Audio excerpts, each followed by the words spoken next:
إن الحمد لله نحمده ونستعينه ونستغفره ونعوذ بالله من شرور أنفسنا ومن سيئات أعمالنا من يهده الله فلا مضل له ومن يضلله فلا هادي له أشهد أن لا إله إلا الله وحده لا شريك له وأشهد أن محمدا عبده ورسوله اللهم صل على سيدنا محمد وعلى آله وصحبه ومن تبعهم بإحسان إلى يوم الدين أما بعد قال الله تعالى أعوذ بالله من الشيطان الرجيم يا أيها الذين آمنوا اتقوا الله حق تقاته ولا تموتن إلا وأنتم مسلمون وقال تعالى أيضا يا أيها الذين آمنوا اتقوا الله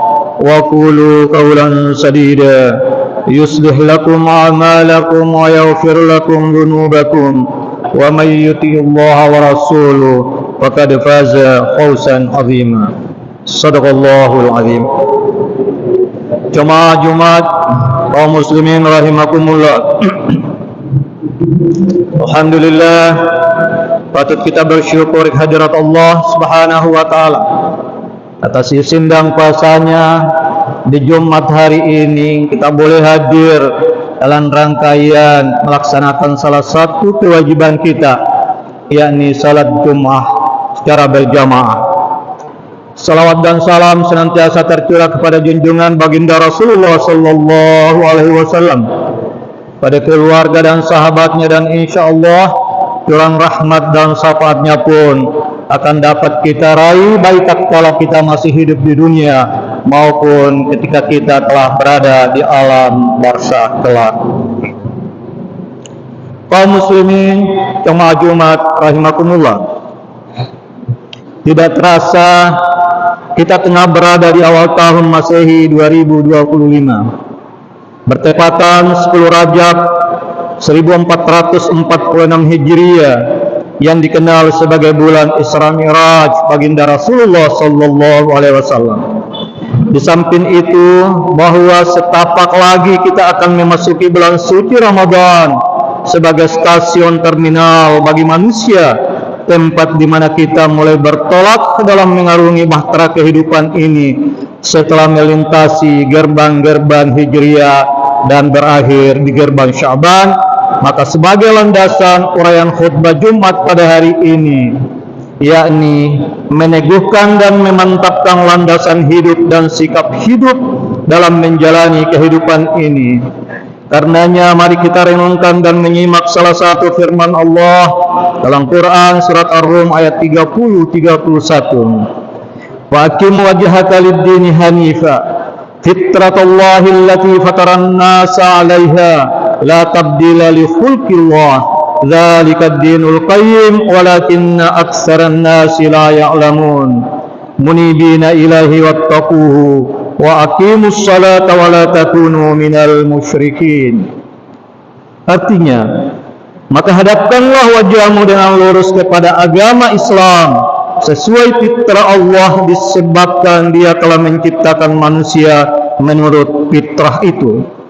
Tidak ada perubahan pada ciptaan Allah, itulah agama yang lurus, tetapi kebanyakan manusia tidak mengetahui. Dengan kembali bertobat kepadanya dan bertakwalah kepadanya, serta laksanakanlah salat, dan janganlah kamu termasuk orang-orang yang mempersekutukan Allah. Ayat ini kaum muslimin mengisyaratkan tentang pentingnya membentuk diri pribadi dengan semangat fitrah ilahiyah menuju terbentuknya pribadi muslim yang utuh dengan akidah Islam tanpa cacat dalam menghambakan diri kepada Allah Subhanahu wa taala. Dan itulah yang merupakan langkah pertama dalam memantapkan landasan hidup dan sikap hidup kita sebagai seorang muslim menuju mardhatillah. Jemaah kaum muslimin rahimakumullah, Rasulullah sallallahu alaihi wasallam dalam salah satu riwayat telah menunjukkan bahwa perjuangan meneguhkan dan memantapkan akidah keyakinan Islam di kalangan masyarakat Arab Quraisy di Mekah ketika itu jauh lebih berat dengan berbagai tantangan, rintangan dan cobaan yang dialami Rasulullah Shallallahu Alaihi Wasallam dalam kurun waktu 13 tahun. Sementara upaya perbaikan dalam menata pola dan sikap hidup bagi umat melalui tata kehidupan sosial keagamaan, politik, ekonomi di lingkungan masyarakat Madinah dalam kurun waktu 10 tahun. Itulah sebabnya mengapa Allah Subhanahu wa taala mengumpamakan akidah Islam sebagai sebatang pohon atau syajarah yang kokoh sebagaimana yang diisyaratkan dalam firman-Nya, alam tara kaifa daraballahu masalan kalimatan thayyibah ka syajaratin thayyibatin usluha sabitun wa far'uha fis sama' tu'ti ukulaha kullahina bi'izni rabbi wa yadribullahu al-amsala lin-nasi la'allahum yatadhakkarun. Artinya, tidakkah kamu memperhatikan bagaimana Allah telah membuat perumpamaan kalimat yang baik seperti pohon yang baik, akarnya yang kuat dan cabangnya menjulang ke langit. Pohon itu menghasilkan buahnya pada setiap waktu dengan seizin Allah, dan Allah membuat perumpamaan itu untuk manusia agar mereka selalu ingat.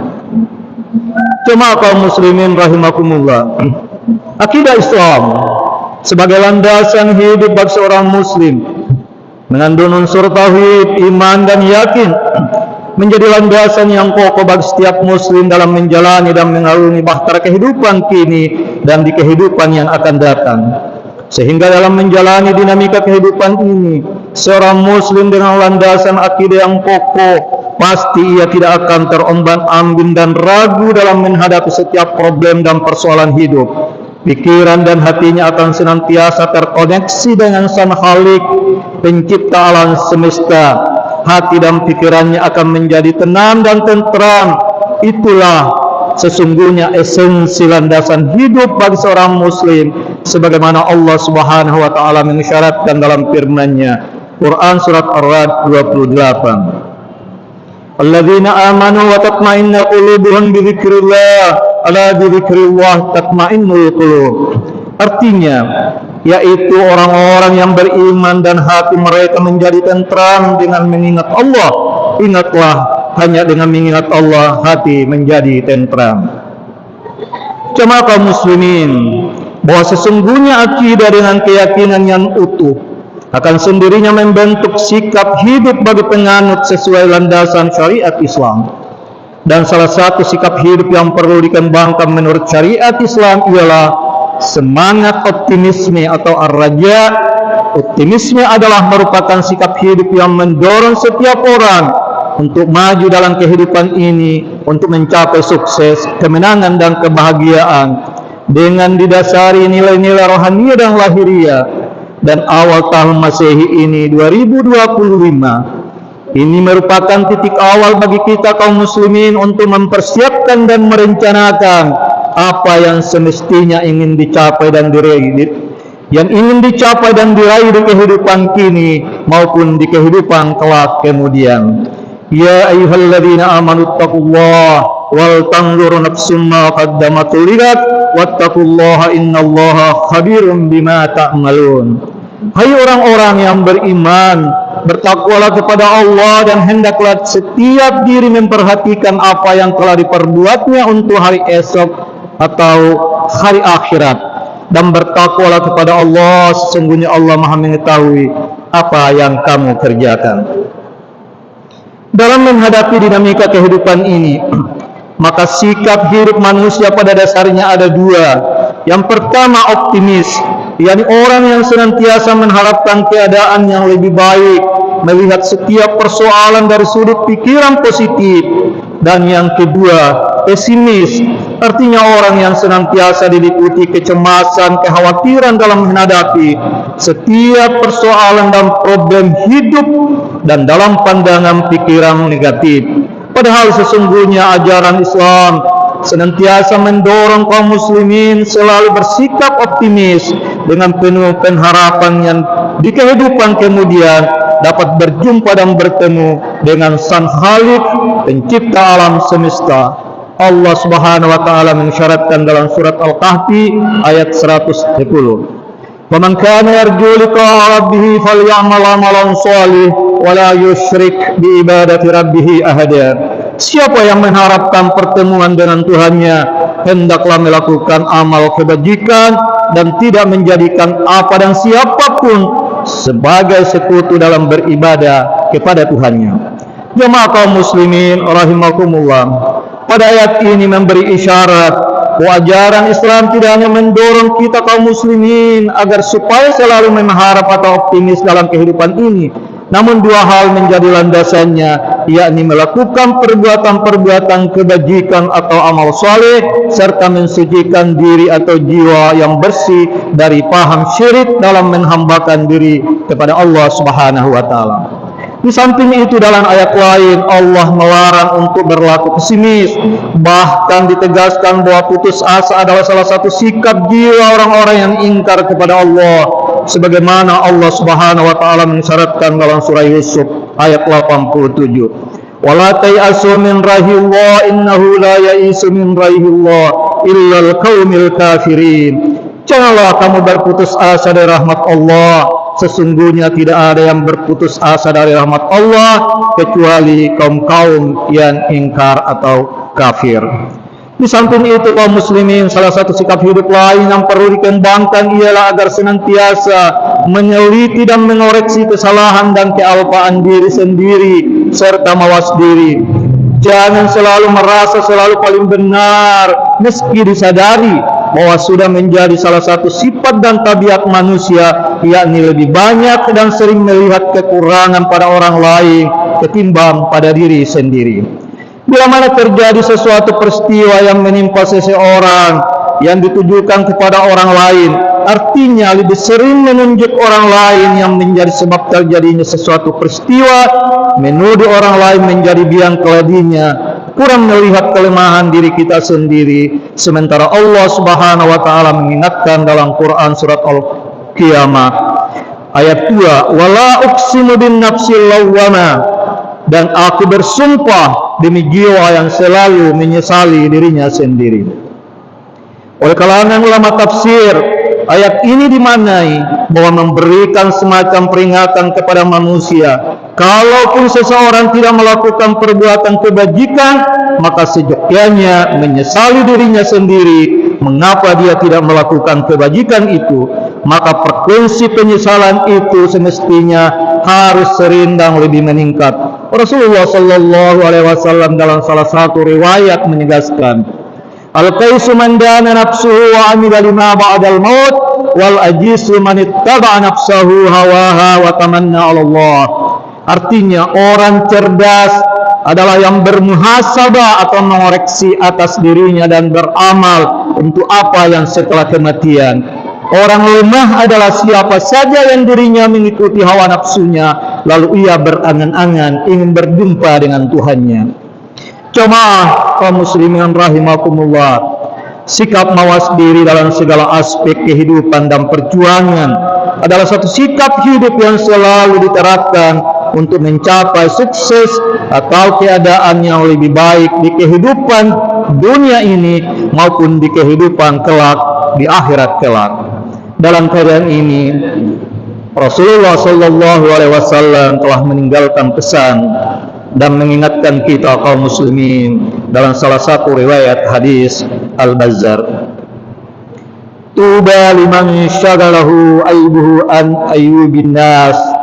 Artinya berbahagialah orang-orang yang sibuk memperhatikan dan mengoreksi cacatnya atau aibnya sendiri daripada sibuk memperhatikan cacat manusia atau orang lain.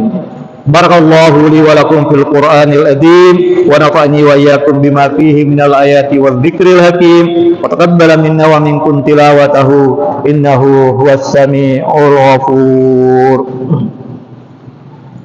Allahumma shalli ala Muhammad.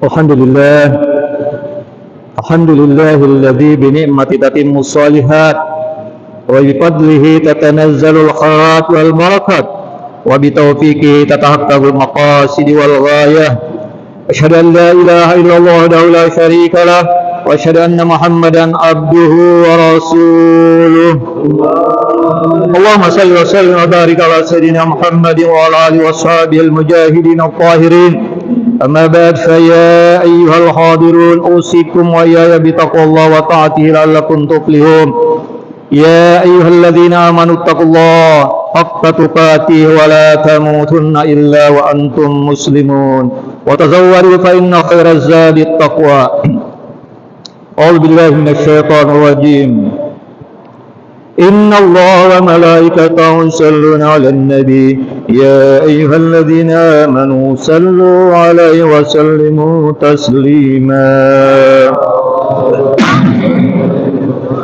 اللهم صل على سيدنا محمد وعلى آل سيدنا محمد كما صليت على سيدنا إبراهيم وعلى آل سيدنا إبراهيم وبارك على سيدنا محمد وعلى آل سيدنا محمد كما باركت على سيدنا إبراهيم وعلى آل سيدنا إبراهيم إنك حميد مجيد اللهم اغفر للمسلمين والمسلمات والمؤمنين والمؤمنات الأحياء منهم والأموات إنك سميع قريب مجيب الدعوات اللهم ادفع عنا البلاء والبلاء والقرون والزلازل والمحن وسوء الفتن والمهاد ما ظهر منها وما بطن عن بلدنا إندونيسيا خاصة وسائر بلدان المسلمين أما يا رب العالمين اللهم أرنا الحق حقا وارزقنا اتباعه وارنا الباطل باطلا وارزقنا اجتنابه ربنا لا تؤاخذنا إن نسينا أخطأنا ربنا ولا تحمل علينا إصرا كما حملت على الذين من قبلنا ربنا ولا تحملنا ما لا طاقة لنا به واعف عنا واغفر لنا وارحمنا أنت مولانا فانصرنا على القوم الكافرين ربنا آتنا من لدنك رحمة وهيئ لنا من أمرنا رشدا ربنا آتنا في الدنيا حسنة وفي الآخرة حسنة وقنا عذاب النار عباد الله إن الله يأمر بالعدل والإحسان وإيتاء ذي القربى وينهى عن الفحشاء والمنكر والبغي يعظكم لعلكم تذكرون واذكروا الله العظيم يذكركم واشكروه على نعمه يزدكم ولذكر الله أكبر